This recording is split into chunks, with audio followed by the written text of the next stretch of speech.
Kembali lagi kita ke Sabda Ilmu Channel ya. Pada kesempatan kali ini setelah kita kemarin belajar TEU, kita giliran ke TWK ya, yaitu urutan perundang-undangan yang akan kita pelajari.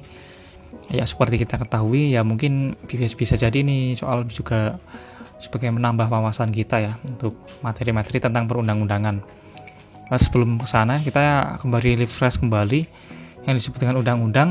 Undang-undang sendiri atau legislasi adalah hukum yang telah disahkan oleh badan legislatif ya, atau ketahanan yang lainnya. Sebelum disahkan, undang-undang tersebut biasanya dinamakan sebagai rancangan undang-undang atau RUU ya.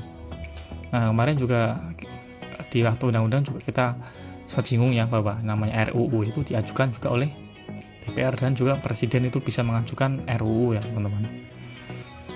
Kemudian untuk kekuasaan formal untuk membuat legislasi itu disebut sebagai legislator, atau dalam hal ini biasanya DPR ya.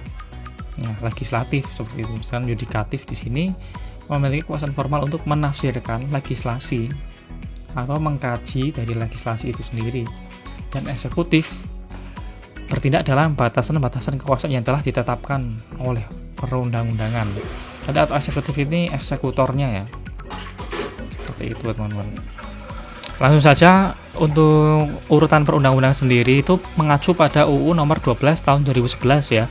Ini yang terbaru teman-teman. Jadi sebelum undang-undang UU nomor 12 tahun 2011 ini juga ada, namun sudah tidak berlaku setelah ditetapkannya UU nomor 12 tahun 2011 tentang pembentukan peraturan perundang-undangan.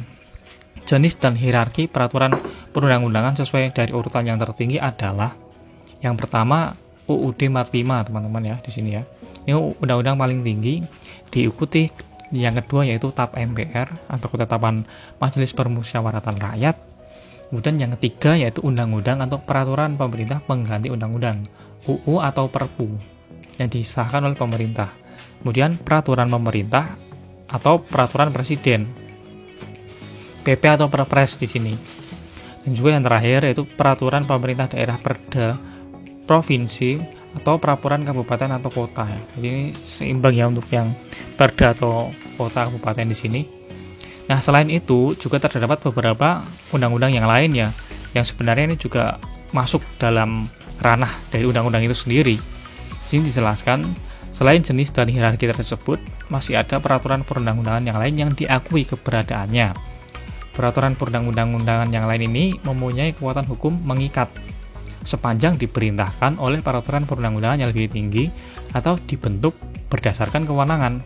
Jadi di sini catatannya diperintahkan oleh peraturan perundang-undangan yang lebih tinggi dan dibentuk berdasarkan kewenangan lembaga yang berwenang. Contohnya peraturan perundangan yang lain itu mencakup contoh MPR. Ketetapan MPR dibentuk oleh DPR, ditetapkan oleh DPD, ditetapkan oleh MA atau MK, di sini juga bisa BPK, BI ataupun peraturan menteri juga termasuk ya teman-teman ya. Bisa juga masuk dalam kesini seperti itu. Menteri ini badan, lembaga atau komisi yang setingkat dengan UU atau pemerintah atas perintah UU. Kemudian juga DPRD provinsi atau gubernur, DPR kabupaten juga berhak seperti itu ya teman-teman. Jadi pada intinya tadi ada 5 yang utama dari peraturan hierarki peraturan perundang-undangan, dari UUD, TAP MPR, Perpu atau undang-undang, kemudian PP atau Perpres, kemudian juga yang terakhir itu setingkat peraturan dari gubernur ya, atau kabupaten dari kota, perda seperti itu. Selain itu juga ada beberapa tadi peraturan-peraturan yang dibentuk oleh lembaga yang memiliki kewenangan seperti peraturan menteri. Oke, mungkin cukup singkat saja ya teman-teman untuk urutan dari peraturan perundang-undangan ini. Semoga bisa menambah wawasan teman-teman, dan jangan lupa subscribe, like, and share ya jika merasa video ini bermanfaat.